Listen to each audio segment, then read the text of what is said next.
For centuries, humans have been growing alongside our botanical brethren. Our histories have mixed and mingled to bring us modern medical marvels, faded folklore, and everything in between. Of course, in order to understand the plant, we have to start with its roots. I'm M. Grebner-Gaddis, and this is Rooted. Hello, and welcome back to another episode of Rooted. This week we're talking about one of North America's best known and potentially most divisive weeds, dandelions. So the basics here, dandelion or Taraxacum is a member of the aster family, with famous family members like daisies, sunflowers, and so many more. Originally native to Europe and North America, they have since spread pretty much anywhere with a temperate climate, and really any kind of soil. They aren't too picky. These guys are probably best known for their blooms, which start as tight buds that burst open into bright, rich yellow blossoms that produce a ton of nectar and pollen, making them an early blooming favorite for our pollinating pals. In summer, these fluorescent flowers transform into bright white puffballs loaded with seeds, which the wind scatters far and wide to start the process all over again. As sort of a fun fact, these guys actually produce asexually, so they aren't actually reliant on pollinators, and instead they're actually just sending out tons of little clones all over the place. And while the flowers are by far the most identifiable part, there are a few different varieties and lookalikes. True dandelions, however, have green leaves with long, toothed edges, which is actually how they get their name dandelion, and their leaves and stems are typically absolutely hairless.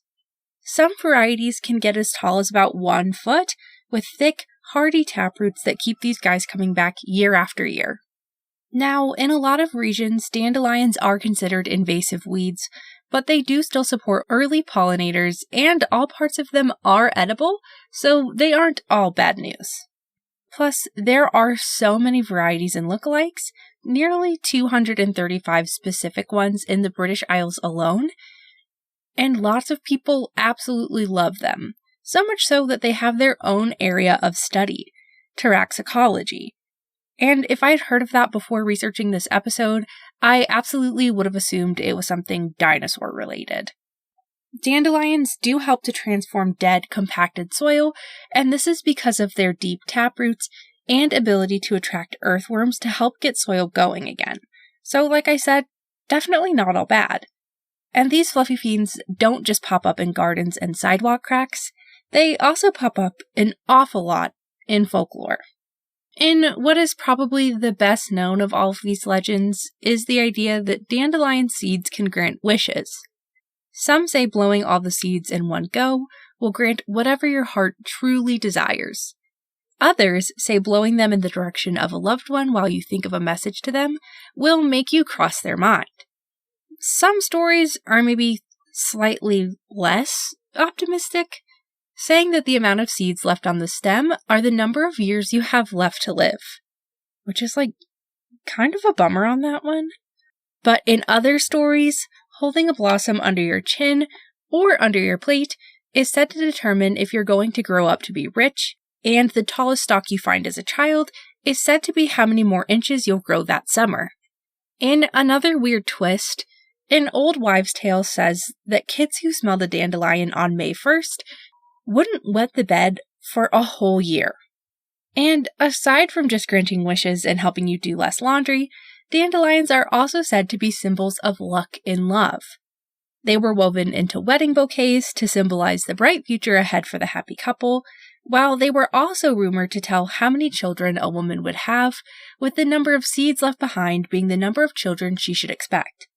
In our favorite Victorian method of cryptic passive aggression, dandelions symbolize young, bright, and undying love, and a marriage that will bring prosperity and fertility. In witchcraft, dandelions are said to bring change and ability to move forward. Often, they're used to help with entering transitive states and potentially even lucid dreaming when taken as a form of tea. Many believe that using dandelions in spells can bring in support and healing energy, and make the path to move forward in prosperity more clear. Meanwhile, in medicine, dandelions have been called on for centuries to help with all kinds of ailments. Like we've already sort of touched on, they were primarily used as a kidney flush due to their strong diuretic properties. So much so that they've been nicknamed piss-a-beds. We're pretty sure that the reason dandelion leaves are so good as a diuretic is because of their high potassium content. Potassium has hepaprotective properties with decreased serum levels of ALT, hepatic TG, and MDA. So, in non-science terms, potassium essentially blocks some of the things in the liver and kidneys that help the body to absorb nutrients or anything else that it kind of wants from your urine. And because it's not absorbing those things, it just lets them go really quickly. So, we aren't spending so much time processing it, we're kind of just allowing it all to move along.